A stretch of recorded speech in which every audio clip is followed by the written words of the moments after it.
Alô? Gente, hoje estamos aqui um bocadinho atrasados porque estou fora do meu habitat natural. Portanto, é possível que ouçam barulho de fundo e coisas que vão acontecer. Tá? Portanto, o Dr. Inês Henrique deve estar a juntar a nós. Estamos aqui um bocadinho atrasados porque exatamente cheguei ao meu habitat natural, que não é este, e a perguntar se me ouvem bem. Estou só aqui de fones e este é um ambiente aberto. Digam só sim, não. Se estiverem a ouvir bem, se estiverem a ouvir mal, digam que estão a ouvir mal e nós vamos corrigir. Dr. Inês Henriques, já encontrei aqui, deixa eu ver se ela está a juntar a nós. Então hoje vamos falar sobre laticínios, o Dr. Inês Henriques deve estar a juntar. Desmistificar laticínios, falar sobre laticínios, o que é bom, tudo ok, dizem aqui a Oliveira boa. Pronto, se isto é interessante ficar com som estranho, está tudo certo. Há gente aqui a circular, a luz está assim meio de fundo, parece que estou assim num cenário meio místico. Mas tudo certo. E deixa eu pôr aqui Inês. A Inês não consegue aderir. Vamos ver se adere. Pronto. Enquanto a Inês vem não bem, vou partilhar eu coisas importantes. Portanto, se quiserem questionar coisas, aproveitem. Vamos tentar fazer assim umas lives mais curtinhas do que as outras.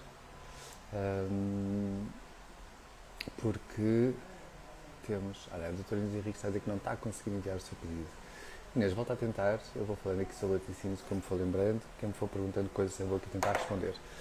Coisa importante sobre laticínios, importante mesmo. Como é que eu começaria? Olha, eu começaria basicamente por distinguir aquilo que chamamos de laticínios e que não é laticínios. Né? Normalmente quando a gente diz leite de aveia ou leite de. Vou enviar aqui. Pedido. Para os Henriques.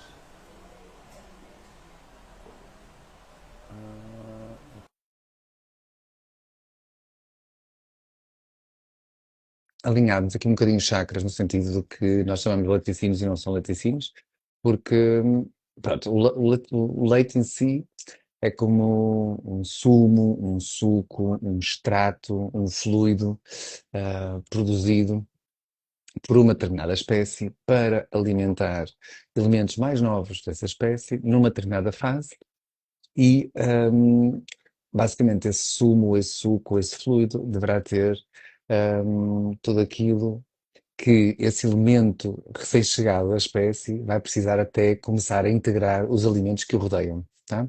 Pronto, então, ora, o doutor Inês Henriques recusou-me, parece impossível, doutor Inês. Vou voltar a chamar. A Inês deve estar ali com chatices. Portanto, primeiro é preciso entendermos isto, certo? Portanto, só o grupo dos mamíferos é que produz, porque é produzido por uma glândula, que é uma glândula mamária, tá? Pronto. Qual é o objetivo? O objetivo é, basicamente, ser um alimento riquíssimo, que permita que esse elemento recém-chegado tenha uma forma simplificada e não complexada de alimento, não é? Porque não tenha que mastigar e que não tenha ainda que fazer um pré-processo de digestão, hum, e se alimentar no máximo, ou seja, ter ali uma alta densidade de nutrientes num alimento quente, líquido, de forma simplificada.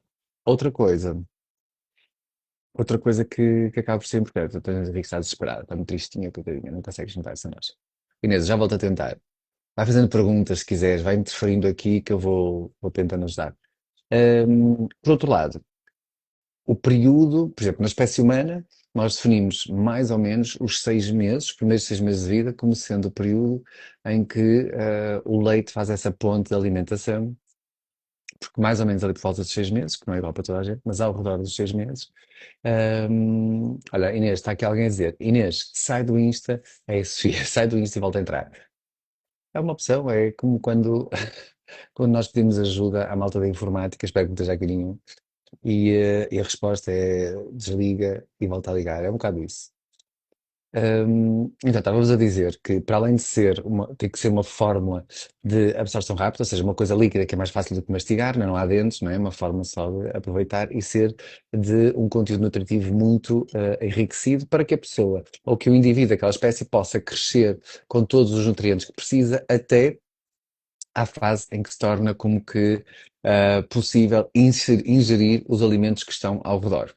Certo? Pronto. Ponto número um. Ponto número dois. Ao mesmo tempo, esse fluido é uma espécie de apresentação da mãe, da progenitora, ao elemento novo da espécie, do meio que o rodeia. Em que sentido? No sentido em que eh, o leite por si só, ele vai conter um conjunto de antigénios, sim, ou seja, de pequenas partículas do exterior que têm a ver com o que a mãe come e que vão possibilitar ao novo elemento começar a perceber o que é que o rodeia. Ou seja, a mãe ingere alimentos, faz o seu próprio processo digestivo e há uma porção desses alimentos que vai ser transmitido, obviamente, em uma porção muito simplificada, digamos assim, ou seja, não são moléculas complexas, não são proteínas complexas, são pequenas proteínas simplificadas, mas que o corpo vai interferindo como entendendo o que é que está no exterior, como que se ir treinando, tá? E depois vai depender de espécie para espécie, né? Se eu estiver na savana vou comer uma coisa, se eu estiver na Europa vou comer outra, se eu estiver no Polo Norte vou comer outra e por aí fora. Ao mesmo tempo, devemos entender que, para além disso, há imensas moléculas que são produzidas e que vão como que modular a construção celular e sistema imunológico do próprio novo elemento. E uma coisa que é importante entendermos é que esse fluido é específico da espécie, tá? Nomeadamente numa linguagem que são os RNAs, que são uma espécie, não é DNA, mas é da família do DNA, sim, e que tem uma espécie de papel comunicador com o sistema de quem o vai receber. Ou seja, são uma espécie de mensageiros que vão dar um conjunto de informações. E essas informações são específicas de cada espécie, não é? Nós podemos entender isso pela especificidade de cada espécie, ou seja, pelas coisas únicas que caracterizam a cada espécie, mas também pelos objetivos. Imaginemos, se vocês pegarem, sei lá, num- num- um animal da família das vacas, dos bois, não é? O vitelo, quando nasce, ele em poucos meses tem que ter 300, 400 quilos. Não é? Então, o estímulo que está naquele fluido deverá ser diferente de outra espécie, que ao final do mesmo tempo deverá ter 5, 10 quilos. Tá? Pronto. Então, isto é importante entendermos os benefícios e, para que é e de onde é que veio, de onde é que veio este fluido, para nós entendermos que depois, se cada um tiver usado da sua espécie na fase certa, ele está lá porque faz um sentido, a natureza não faz as coisas à toa, mas se eu estiver a usar de forma errada ou noutra espécie, de uma forma bastante repetida, isso pode nos dar problemas, tá? Eu estou a usar um fluido que tem uma espécie de comunicação, tem um conjunto de estímulos adaptado a quem o vai receber. Se a pessoa que vai receber não é a pessoa para quem ele foi destinado, é fácil nós entendermos aqui que vai haver alguns desafios. Depois, uma coisa importante que vou aqui ver se a Cine já consegue salvar-se. Depois, uma coisa importante que antes de avançarmos aqui para os benefícios e desbenefícios, entendemos aqui algumas coisas como quando nós falamos das bebidas vegetais, não estamos a falar de leite, sim, porque não são produzidas em nenhuma glândula, portanto, nós usamos o conceito de uma bebida leitosa com a espécie de leite e o marketing, a forma como fomos comunicando esta substituição, acabou por ter esta forma de comunicar e, portanto, se queremos ser rigorosos, chamamos bebidas vegetais ou como vocês quiserem, sumo de amêndoa, sumo de aveia, não sei o que vocês quiserem, mas entender que, em termos de conteúdo nutricional, ou seja, se nós levarmos para um laboratório em termos bioquímicos, nós não vamos ter o mesmo poder nutricional, tá? O leite é extremamente rico. Imaginem um elemento de uma espécie complexa como a nossa, ou um vitelo, ou uma ovelha, ou um cão, ou um gato, ou um leão, pronto, um mamífero, ele vai ter que iniciar o seu processo de alimentação exclusivamente com aquele fluido. E, portanto, aquele fluido tem que ter lá tudo o que aquela espécie precisa para sair construindo, até começar a integrar os alimentos que o rodeiam do exterior, sem ser os que vêm através da mãe. Pronto. Vou saltar todos os benefícios da amamentação, relação pele com pele, o microbioma, do facto de termos da boca do bebê estar na boca, estar na mama, a própria pele, o contacto, a relação afetiva, o sentido de proteção, o sentido, né, todo o olhar com olhar, portanto, toda essa comunicação que não é que o objetivo, senão perdemos. Ahm, a Inês está sempre aqui a pedir pedidos. A Inês, olha, já o 10º pedido. É o nosso último pedido. A partir daqui a nossa relação vai começar a tremer. Pronto, sem ver mais um pedido para a Inês. Ahm, Portanto, vamos saltar essa parte, senão nunca mais terminamos hoje. E uma das coisas que eu tinha combinado com a Inês é, o tema do leite, o tema dos laticínios é complexo e, portanto, se houver muitas perguntas, ou se nós deixarmos isto aqui a meio, próxima semana fazemos a parte 2, tá? Nós tínhamos combinado hoje era fazer uma live tipo express, tipo curtinha, para não ser aquele descalabro que tem sido as últimas de acabarmos depois das 10 e fica um bocadinho nonsense, tendo em conta que nós tentamos que as pessoas se deitem cedo. Portanto, e distinguir aqui esta forma de comunicar, tá? Portanto, em termos nutricionais, quando estamos a falar de um leite de arroz, de um leite de amêndoa, não estamos a falar da mesma coisa. Já não vou falar daqueles que têm açúcares adicionados, tá? E habitualmente é uma pequena porção do alimento, do arroz, das amêndoas, da aveia, que nós colocamos, coloca-se uma grande quantidade de água, tritura-se, eventualmente pode-se passar por um coador ou não, depende do que queremos fazer, ou podemos fazer mesmo com pasta, né? Pasta de caju, pasta de amêndoa e triturar com água no fundo fazemos essa bebida leitosa. Portanto, em termos nutricionais, não estamos a falar de um alimento tão potente e estamos a falar na prática, sobretudo quando compramos em pacote, de alguma forma de um processado. Não muito processado, mas é um processado e muitos deles acabam por ter aditivos e alguns açúcares e outras coisas ali que não interessam muito. Depois, entender aqui alguns aspectos, ou seja, indo agora para o leite e não para as bebidas leitosas. Portanto, bebidas leitosas é um conceito culinário, não é um conceito tanto nutricional, digamos assim. Depois, indo para o conceito de leite mesmo. Aqueles que habitualmente a maior parte de nós tem acesso serão o de vaca, que é o mais conhecido na nossa população. Depois temos o de cabra, de ovelha e de búfala. Tá? Mas basicamente há civilizações que bebem leite de elefante, há civilizações que bebem leite, sabe o quê? Há vários tipos de consumo. Mas vamos nos focar aqui nestes. Então, hoje em dia, se vocês forem procurar na literatura, não é? Se vocês colocarem associação de leite com alergias, associação de leite com doenças respiratórias, aumento de risco de doenças autoimunes, pronto, já começa a haver muita coisa cruzada. Um, uma das coisas que é importante nós entendermos muitas vezes, porque existe sempre este lado, mas há estudos que não são, não, há muitos estudos a falar de muita coisa, mas no caso de alimentos, quando nós estamos a falar de nutrientes e da sua expressão numa relação de doença ou tratamento, temos que entender que nós não conseguimos fazer uma ponte ou não conseguimos usar o mesmo modelo que se usa para queixa ou sinal de sintoma em medicamento. A ver, tipo, dor, paracetamol, tá? Porque é um para um.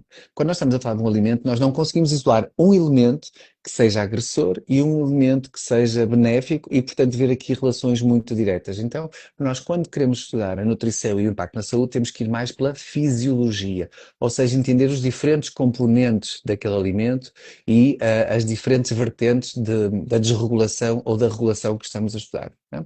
Então, hoje em dia, é muito fácil nós entendermos esta relação dos malefícios do leite. Sobretudo o leite de vaca, pela sua difícil digestibilidade. Tá? Então, o que é difícil de entender no leite? Um, uma coisa que eu acho que era importante nós falarmos aqui, depois podemos falar na próxima semana, se voltarmos aqui ao tema, que são ahm, a diferença entre lactose, ou o problema da lactose, versus o problema das proteínas. Então, muito do que nós vamos vendo nos supermercados e por aí fora é muito esta coisa tipo sem lactose, lactose free, intolerância à lactose, né? E muitos sítios dar-nos a opção de não usar a lactose como se a lactose fosse um problema. Então, quando nós estamos a falar de lactose é um açúcar que vem no leite, nós estamos a falar de intolerâncias. A intolerância não tem a ver com alergia e não tem a ver com hipersensibilidade. Tá? São três coisas diferentes, que eu muitas vezes acabo por explicar isso na consulta, nomeadamente numa parte dos doentes. Os doentes, antes de ir para a minha consulta, eles têm que passar por uma coisa que se chama uma oficina, que é uma espécie de pré-consulta, e aí damos muito a base de alguns conceitos e fala exatamente esta diferença. Hoje não vou estar aqui a estender, senão fica aqui uma coisa pesada, mas entender que existem três formas, digamos assim, de nós reagirmos a um desafio nutricional, que é uma alergia, uma intolerância ou uma hipersensibilidade. A intolerância, por si só, ela é um problema que se resume ao momento em si, ou seja, não dá problema mais tarde. Ou seja, é chato naquela fase, ou seja, no caso da lactose, é o facto de eu não ter uma enzima que digira a lactose, que é a lactase. A maior parte de nós até nasce com alguma lactase, ela vai se perdendo ao longo da idade e depois dos 20 anos é grande, ou a maior parte de nós não tem lactase suficiente para tolerar a lactose. Tá? Então, o que acontece? Quando esse açúcar não é digerido porque perdemos essa enzima, porque nós fomos programados para usar, ou para termos as lactases estarem no início da vida, que é a fase em que nós queremos o leite, e depois a partir dali não faz sentido, portanto a natureza, mais uma vez, não faz as coisas à toa, portanto é estranho, continuamos a ver um fluido de crescimento anos e anos e anos, né? Não, nós somos a única espécie que continua a haver um fluido de crescimento adaptado para uma fase inicial da vida com 20, 30, 40, 50, 60 anos. Portanto, um, de alguma forma, por muito complexo que seja, temos que entender que até posso não perceber que isto corre mal, mas eu devo suspeitar, né? Isto não me deve fazer muito sentido.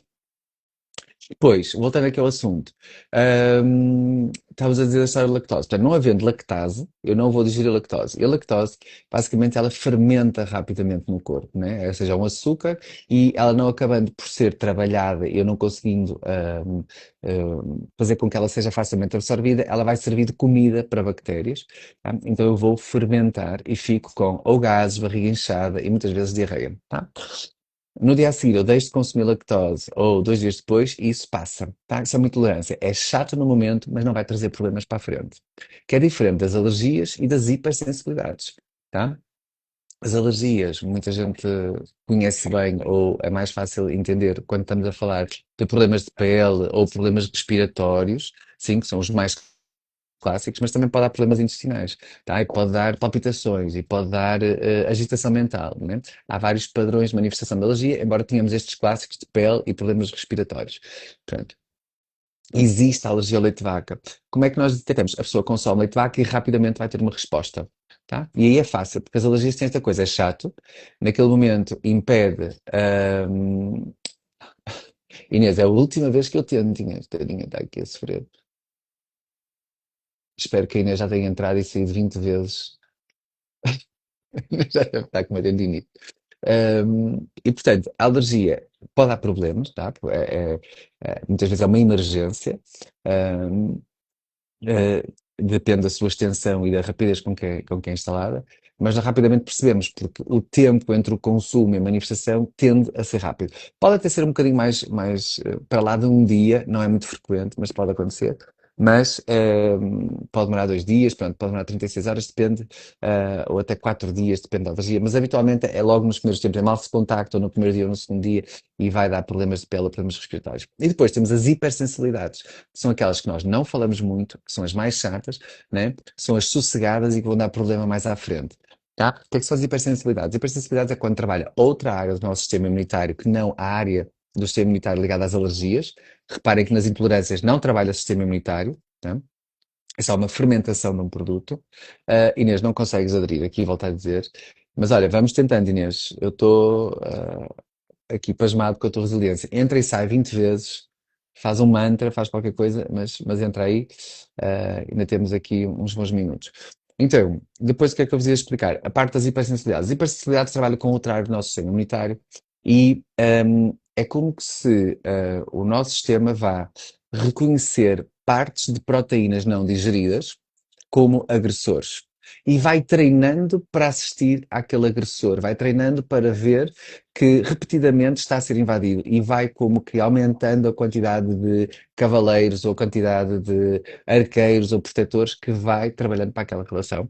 E depois, em alguma altura, pode haver uma espécie de confusão entre aquelas proteínas não digeridas do leite e porções de outras proteínas que fazem parte do nosso corpo, tá? E essa porção, ao fazer, imaginem que essa porção dessa proteína que faz confusão está na tiroide, então eu vou desenvolver anticorpos contra a tiroide, achando que estou a desenvolver anticorpos contra aquela proteína que repetidamente entrou no meu corpo. Pronto. E aí está muito associada a doenças imunitárias, doenças autoimunes. É aí que entra a relação. Outra relação com o consumo de leite que não é muito falado. Eh, Voltando aqui um bocadinho atrás, só para não me perder. Falta mais vezes aqui uma Inês para me servir de guião. Voltando um bocadinho atrás.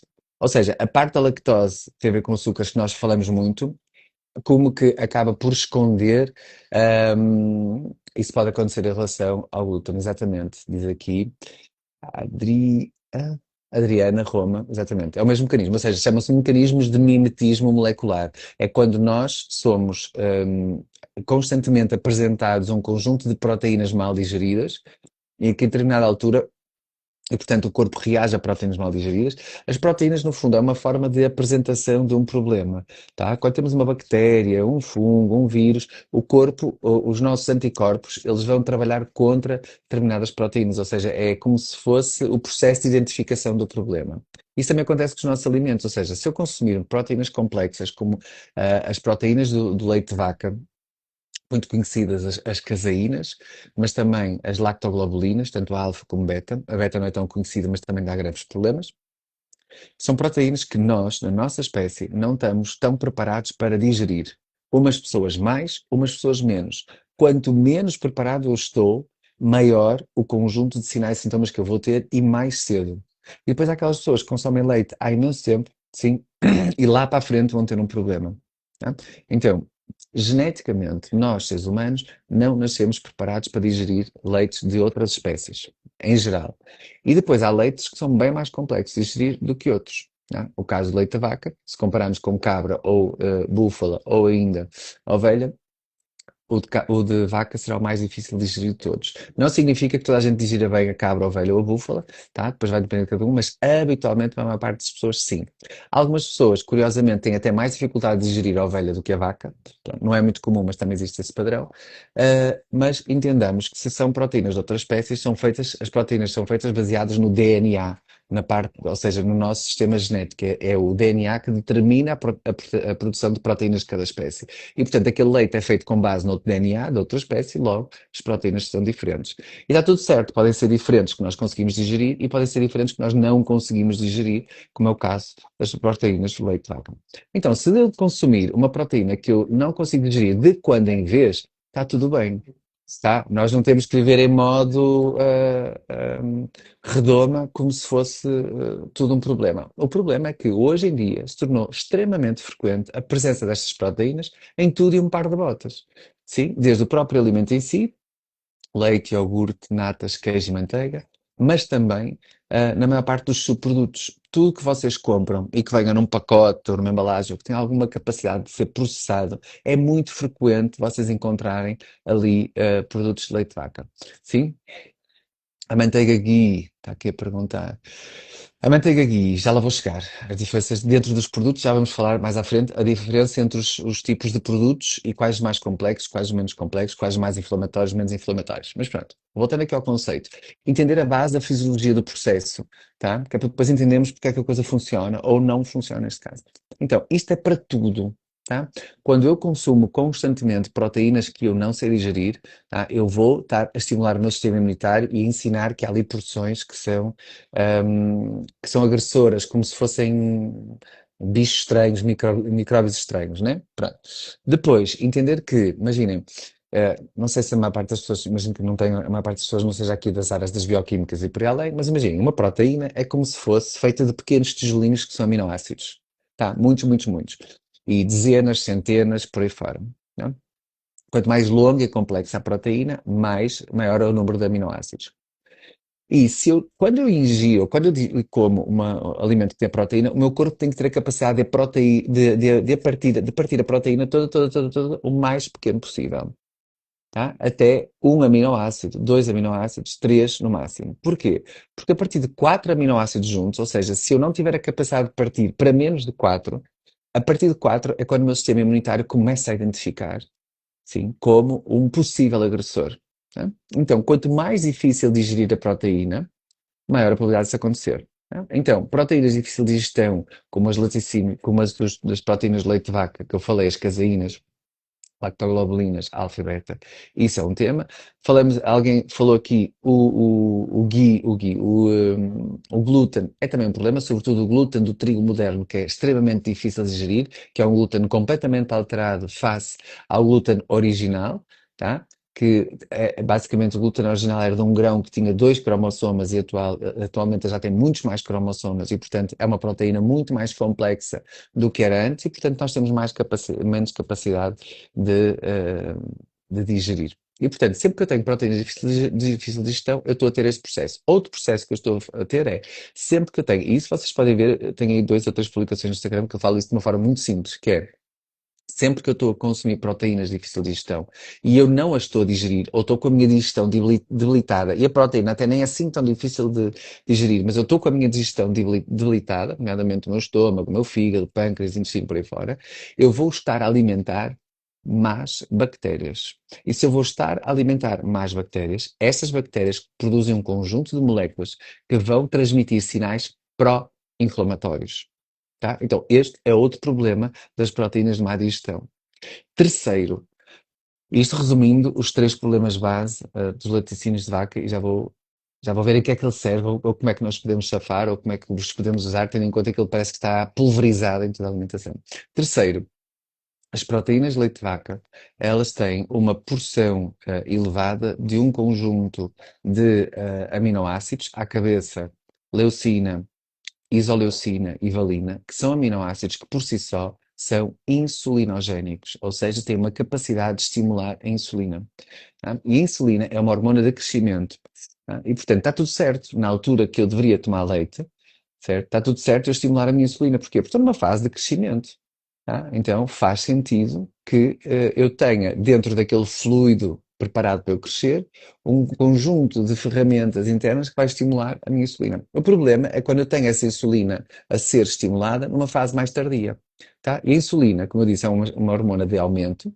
Muitas vezes associamos a insulina só à gestão de açúcar, e é uma visão que eu digo assim, muito redutora, tá? É uma visão de final de linha, porque ela está a ter muito trabalho antes para várias coisas, boas e más. E quando eu tenho essa insulina numa fase mais tardia, eu posso estar a estimular coisas que não interessam. Tá? Exemplo, miomas, exemplo, tumores benignos ou malignos, o próprio peso, né? Eu tenho o próprio tecido de gordura, tá? E muitas vezes é usado para processo de crescimento. Por exemplo, a história da- das proteínas whey, sim, que têm soro de leite de vaca, são muito utilizadas para quando eu quero ter um estímulo muscular junto com exercício físico, por isso vocês vão ver isso muitas vezes junto. Acontece é que a maior parte das vezes nós não vamos precisar de, deixa eu pôr aqui, nós não vamos precisar desse estímulo de insulina e esse estímulo de insulina habitualmente vai nos alimentar problemas, tá? Nomeadamente células benignas ou células malignas, portanto não interessa nós estamos a estimular coisa nenhuma. Depois, falando aqui das diferenças, ou seja, entender estes três processos, sim? Ou seja, entender hum, que as proteínas podem estimular o meu sistema imunitário a criar anticorpos que depois se podem cruzar com outras áreas do meu corpo e gerar doenças autoimunes e depois vai defender, não é? Porque se cruzar com se cruzar com zonas da pele, posso aumentar dermatites, posso aumentar psoríase, se cruzar com zonas articulares, eu vou ter um risco de artrite reumatoide, se cruzar com a tiroide, eu vou ter uma tiroidite e por aí fora. Certo? Falamos de alimentação, ou seja, estímulo de desbiose, alimento de más bactérias do intestino, e falamos do efeito insulinogénico, e portanto do estímulo de crescimento celular para as coisas boas e para as coisas más. Pronto, a Inês está desgraçada, que ela não consegue, ela já tentou aqui várias vezes. Ahm, Pronto. E se nós entendemos que isto tem uma fase própria para acontecer, está tudo certo. Se nós entendemos que este estímulo vai acontecendo ao longo da vida e várias vezes por dia, fica difícil, tá? Então muitas vezes eu tenho a pergunta de, mas de antes nós já consumimos leite de vaca e o leite de vaca sempre foi consumido, certo, mas nós não consumimos com esta frequência. Eventualmente pegar um bocadinho de leite de vaca para pingar um café e de quando em vez alguém comer uma fatia de queijo. Tá? Hoje em dia as pessoas comem qualquer coisa de manhã que leva uma fatia de queijo, depois uma tosta mista não sei do quê, depois uma bolachinha que tem leite, e depois uma sobremesa que tem natas sim, e por aí fora. Depois um café que leva leite, pronto, e por aí fora. Portanto, vamos somando esse estímulo constante. Se for quando em vez não há nada, ou quer dizer, se calhar vai haver, agora não estou a ver nada, mas não há muita coisa que de quando em vez vai dar problema, sobretudo se eu estiver estabilizado. Tá? E o contrário também, imaginem, pessoa está completamente desequilibrada. Pessoa completamente desequilibrada, qualquer cheiro de, qualquer ingestão mínima vai dar problema. pessoa perfeitamente equilibrada, organizada, sistema imunitário espetacular, sistema digestivo incrível, né? Tudo organizado. Não vai ser o consumo aqui e além que vai sequer desregular a coisa, porque a pessoa tem capacidade para. Portanto, entender a fase débil ou construída em que a pessoa está também vai fazer determinar o que é que ela pode consumir naquela fase, tá? Então eu digo sempre, ninguém é toda a gente e cada pessoa é uma pessoa em cada momento. Tá? Uma Joana hoje, não vou dizer a mesma coisa para ela fazer daqui a 3 ou 6 meses, vai depender de como é que ela vai estar nessa altura. Depois, tentando aqui, pronto, tem este, está por aqui perdida. Depois, antes de, antes de partir para outra coisa, queria responder aqui à pergunta do Gui, que eu já me perdi onde é que ela estava. Os queijos curados são mais fáceis de digerir. Não necessariamente. Olhem, então, o ghee, pronto. O ghee, para quem não conhece, chama-se manteiga clarificada. A manteiga clarificada passa por um processo lento, de extração dos restos de proteína. Tá? Então, se nós olharmos, vamos assim pôr os laticínios todos por ordem, tá? Do mais concentrado em termos de proteína, e isso que eu preciso que vocês saiam daqui com esta cabeça arrumada, que é, por favor, entendam que o maior desafio que os laticínios, sobretudo leite de vaca, são as proteínas. A lactose, basicamente, quando vocês bebem um leite sem lactose, é o leite exatamente igual, em que se juntou lá dentro a enzima, a lactase. Tá? Portanto, é a mesma coisa, mas com mais um problemazinho ali dentro. Tá? Ou seja, uma lactase para digerir o processo. E o problema são as proteínas. Tá? Aliás, é o grande problema da nossa sociedade em geral, e ainda por cima andamos todos à procura de proteína ao pequeno almoço, e a pergunta é: e o que é que eu ponho de proteína? A maior parte das pessoas que eu vejo na consulta não tem déficit de proteína, tá? O que eu vejo muitas vezes é uma má escolha proteica, proteínas mais inflamatórias, a proteínas mais difíceis de digerir e uma má distribuição. A proteína requer uma distribuição mais assertiva. O corpo não tem uma grande capacidade de reter proteína. Se a proteína for consumida de forma muito concentrada, o corpo tem que deitar fora uma parte, tá? Não é como o açúcar e como a gordura que, de uma maneira ou de outra, ele vai armazenar logo, tá? O armazenamento das proteínas não é assim tão simples. Então é importante que ela vá sendo consumida mais gradualmente, não de uma forma muito intensa, porque depois obriga a que os mecanismos de excreção sejam ativados e são um bocado exigentes, nomeadamente em termos de fígado e em termos de rim. Pronto, voltando aqui a um alinhamento, digamos assim, por ordem. Então, entender que será tanto mais desafiante o laticínio quanto maior a concentração de proteína ele tenha. Tá? Então imaginem, o leite será o gold standard, né? Portanto, o leite é o gold standard e, portanto, para ter mais, depois entendemos que para baixo do leite temos as natas, que é leite, mas depois em que concentra sobretudo a parte da gordura, e a seguir ainda tem a manteiga, que é basicamente gordura, gordura, gordura e um pouco das proteínas. Do outro lado, a seguir ao leite, estão a ver o leite no meio? Temos cinco. Leite, por um lado, natas, e a seguir a manteiga, para o outro, iogurte, e a seguir o queijo. Para fazermos 1 quilo de iogurte, precisamos de 4, 5 litros, já não me recordo, de leite, e para fazermos 1 quilo de queijo, precisamos do dobro ou do triplo, depende dos queijos, certo? Pronto. Então, entender que o queijo será a forma mais concentrada de proteína. Tá? Pronto, o facto de ser curado ou não curado, teoricamente não há uma grande mudança em termos da quantidade proteica. Eventualmente, o curado é um pouco mais ácido, tá? E pode ser mais desafiante para pessoas que já têm um padrão ácido ou que tenham alguma dificuldade renal ou de fígado, porque são dois órgãos que não gostam muito ou que têm alguma dificuldade em lidar com alimentos mais ácidos. Mas em termos proteicos não será assim muito diferente. E, portanto, se pensarmos conceptualmente, pode até ser um pouquinho mais complexo, tá? Por ser mais concentrado ainda, pronto. Mas eu não iria tanto para aí, eu simplificava, eventualmente usava o ácido ou o fresco para a concentração, não para a concentração, mas usava mais para a acidez ou para a alcalinização. E, portanto, entender que do lado de menor concentração proteica eu tenho as natas e a manteiga para chegar ao ghee. Curiosamente, sim, isto também é importante a gente dizer, os estudos que mostram, portanto, que estudam as várias relações com o leite, isto é sempre uma guerra muito grande, não é?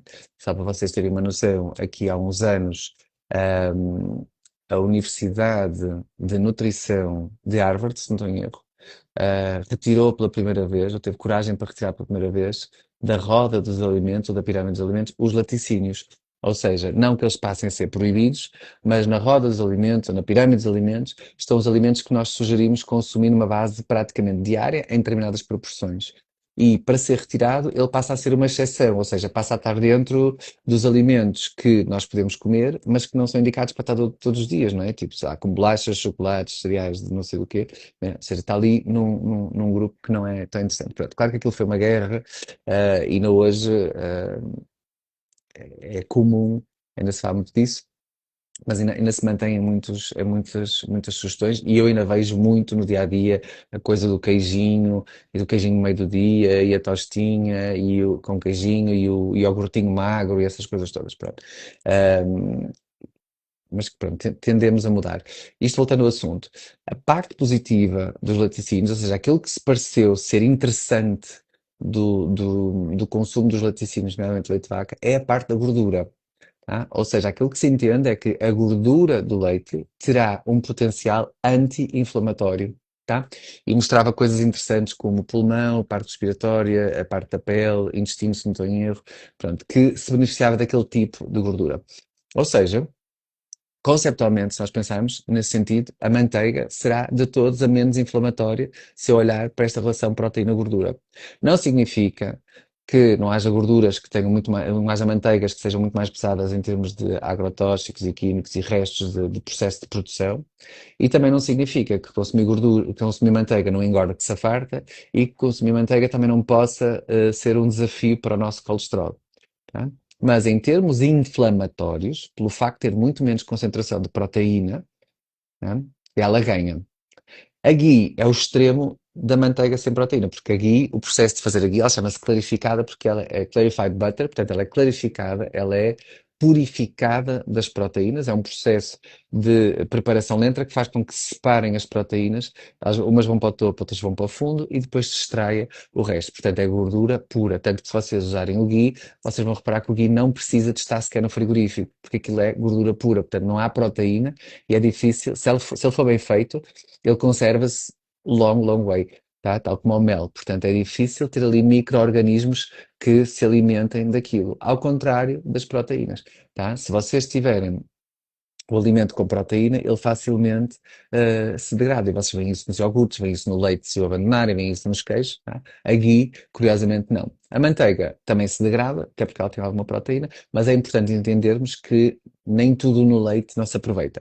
Depois, o processo que nós fomos fazendo com o leite, também nos fomos despedindo da parte boa, não é? Esta coisa do desnatar, esta coisa do magro, né? Fomos perdendo a parte que se protege do leite. Então, quando eu ouço a história do queijinho magro e do iogurtinho magro, pronto, só dá arrepios, né? Depois de ser lactose, o leite, o queijo e e o iogurte por si só, pela forma como é confeccionado, ele acaba por degradar a própria lactose e, portanto, é quase uma estratégia um bocado estranha quando se diz iogurte sem lactose, embora muitos deles possam ter residualmente, de forma não significativa, mas o iogurte, pela própria processo, pela própria forma como é feito, ele vai perdendo a lactose, assim como o queijo, portanto, é um não tema nestes casos. Mas pronto, são riquíssimos em proteínas e, portanto, são um desafio.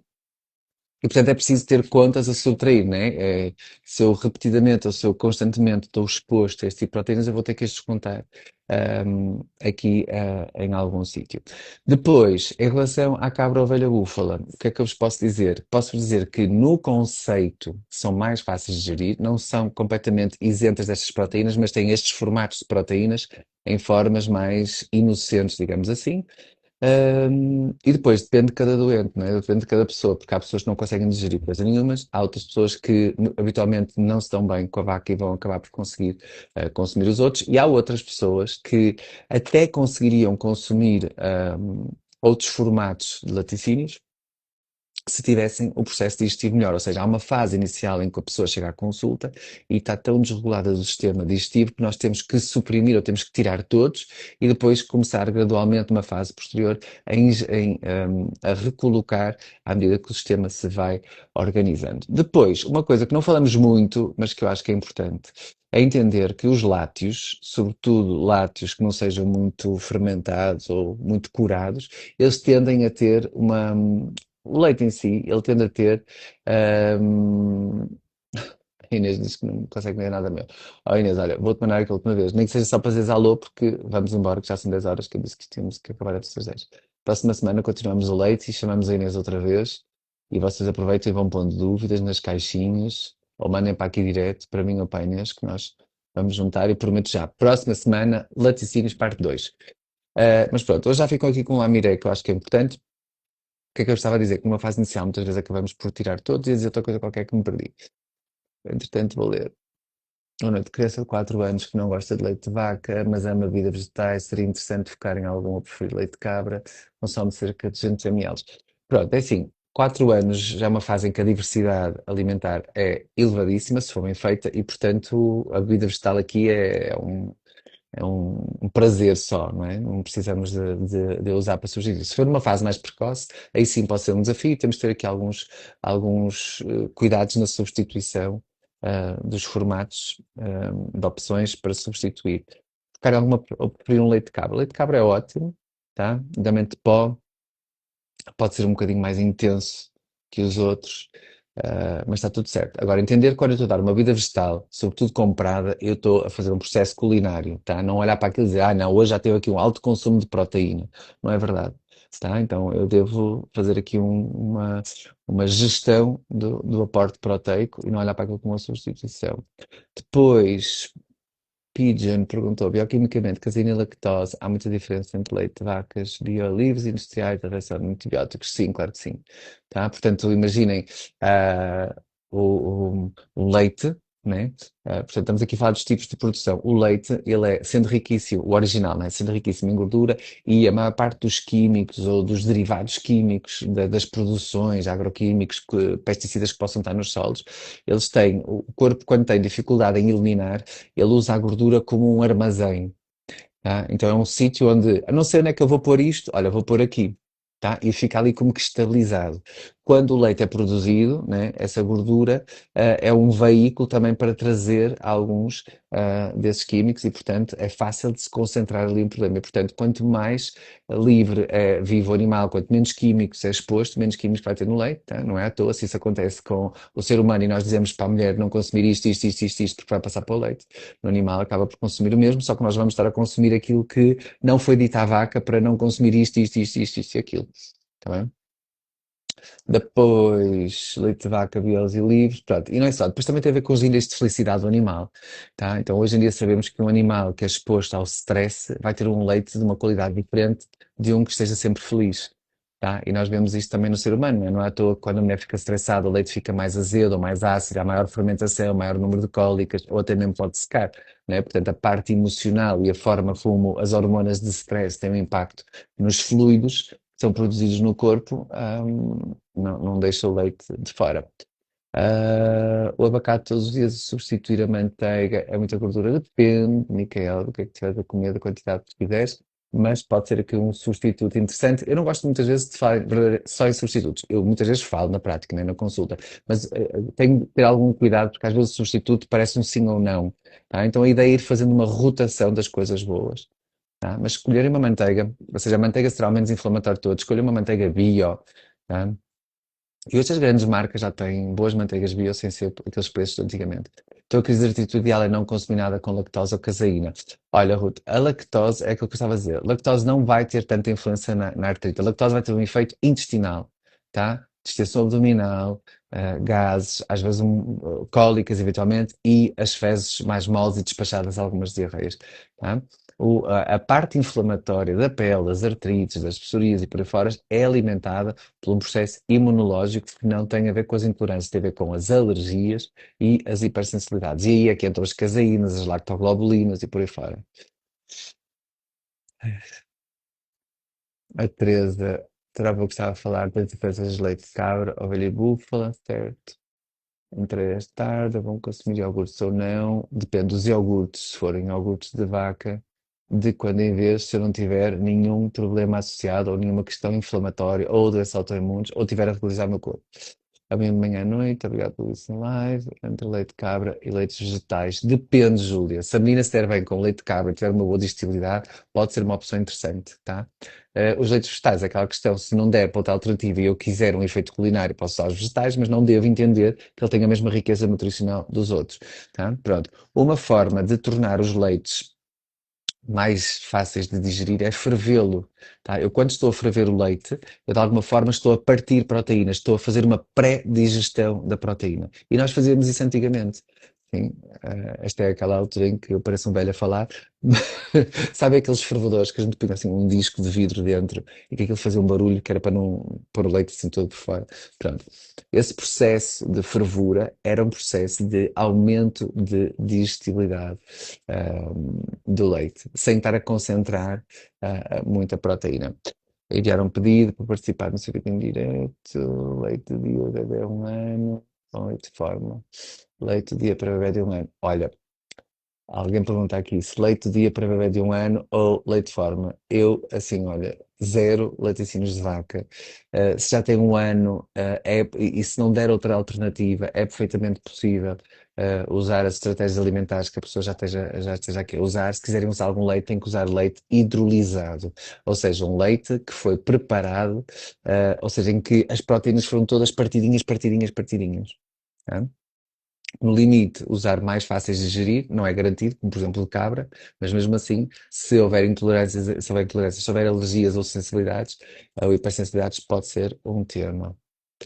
Obrigado pela live, obrigado eu, por estarem aí, enviem coisas. Para quem tem Hashimoto, problemas de laticínios, está na lactose ou na caseína, pronto, é o mesmo. Doença tiroidite Hashimoto é uma doença autoimune, tá? Aliás, é um tema que temos que trazer para aqui, especificamente doença tiroidite Hashimoto, que é uma coisa que perguntam muito. Tiroidite Hashimoto é a maior causa de hipotiroidismo, em Portugal. É uma doença autoimune e, portanto, como autoimune que é, nós temos que ter cuidado com as proteínas de difícil digestão, tá? Antes de ir embora, tenho só que vos dizer aqui relativamente às confusões entre estômago, digestão e o próprio leite, por ser um efeito alcalino, já vos vou dizer. Leite de vigor da dia era fervido, pronto, e por aí fora. E quanto mais gordura, melhor, tá?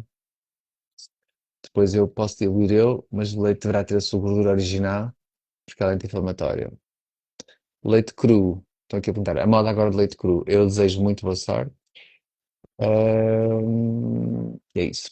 Então, ainda há aqui um aspecto que é, nós quando falamos das proteínas e da digestibilidade proteica, nós temos que não só entender que se a pessoa estiver numa fase mais debilitada em termos digestivos, em termos imunológicos, eu vou facilitar a alimentação e, portanto, tirar essas proteínas difíceis de digestão, mas ao mesmo tempo eu devo entender que eu posso estimular o sistema digestivo, eu tenho que ter cuidado e não deixar com que o processo digestivo fique mais sensível. Ou seja, imaginem, o estômago, ele por si só tem um pH naturalmente ácido, bastante ácido. Imaginem 2,3, que é o pH que o estômago deve andar, à volta de 2. Imaginem se vocês colocarem uma coisa com pH 2 no chão, na madeira, aquilo corrói. Se vocês pusessem um dedinho no estômago, ele basicamente desapareceu o dedinho. Portanto, aquilo tem que ser ácido para fazer um processo de destruição alimentar, matar bactérias por aí fora. Alguns alimentos vão mudar este pH, no sentido de fazer subir. E ao subirmos o pH, ao alcalinizarmos o pH do estômago, que é naturalmente ácido, nós vamos estar a comprometer o primeiro grande passo. Pronto, o primeiro grande passo, porque há outro espaço, há mastigar, pronto, há outros processos aqui, mas o primeiro grande passo de digestão, que é no estômago, tá? Então, se o meu estômago não tiver a acidez correta, eu começo logo por não fazer a primeira queima do alimento, logo, a ação enzimática que vai ser a seguir já vai ter mais trabalho, vai ser mais precária. E, portanto, maior probabilidade de deixar proteínas por digerir e estar a alimentar as minhas más bactérias do estômago, do intestino, alimentar um processo de desbiose que é a base ou o fundo da maior parte das questões inflamatórias e das doenças crónicas que temos hoje em dia no consultório. Sim, e portanto, o consumo excessivo de laticínios vai mudar este pH, assim como o trigo moderno e assim como o açúcar, tá? Então não é só o próprio processo proteico, não é só o próprio processo imunodepressor, como no caso do açúcar, que não estava a falar por causa das doenças e da frequência como nós obedecemos no Natal, mas é também porque muda o pH do estômago. Se for quando em vez o corpo recupera, mas constantemente não. Tá? Antigamente, hoje em dia já não ouvimos tanto isso, mas antigamente nós não tínhamos muita coisa de doentes com úlcera ou doentes que tinham acidez de estômago, sugerirmos beber um copo de leite para acalmar a acidez do estômago. Tá? Pronto. Próxima live, temos que ir embora. Temos que ir, estou aqui sozinho, não é? Que a Inês está aqui. Olha, Inês, não te vais despedir? Não quer saber, Inês. Pronto, próxima live, vamos falar de outros componentes dos laticínios, porque é que eles são viciantes, o que é que eles têm para modular o nosso sistema nervoso, como é que emocionalmente o nosso corpo reage aos laticínios. Vamos também falar, Inês vai tomando nota, senão depois vamos esquecer. Vamos também falar do processo, porque é que nós damos leite para adormecer, o que é que ele faz para nos dar aqui alguma capacidade de nos modular o nosso sono.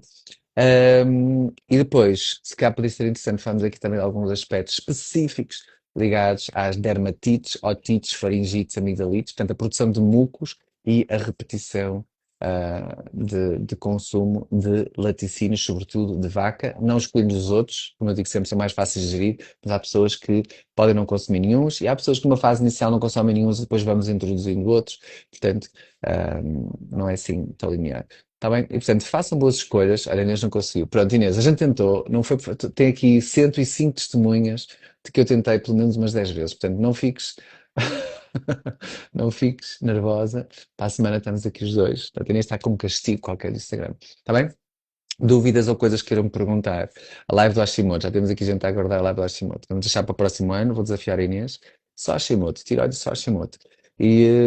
Portanto, coisas que queiram perguntar sobre os laticínios que tenham ficado por aqui, mandem diretamente pergunta ou para mim ou para a Inês. Se não, se eu me lembrar, eu vou deixando aqui uma caixinha, Laticínios parte 2 na próxima segunda-feira, às 9. Está bem? Boa semana, aproveitem e é isso. Vemo-nos por aí com poucos laticínios, sosseguem-se, eles aparecem. Só levantar um tapete, eles aparecem logo, porque hoje em dia quase tudo era com laticínios de vaca. Está bem? E não é lactose, é proteínas de leite de vaca. Firmeza, boas semanas.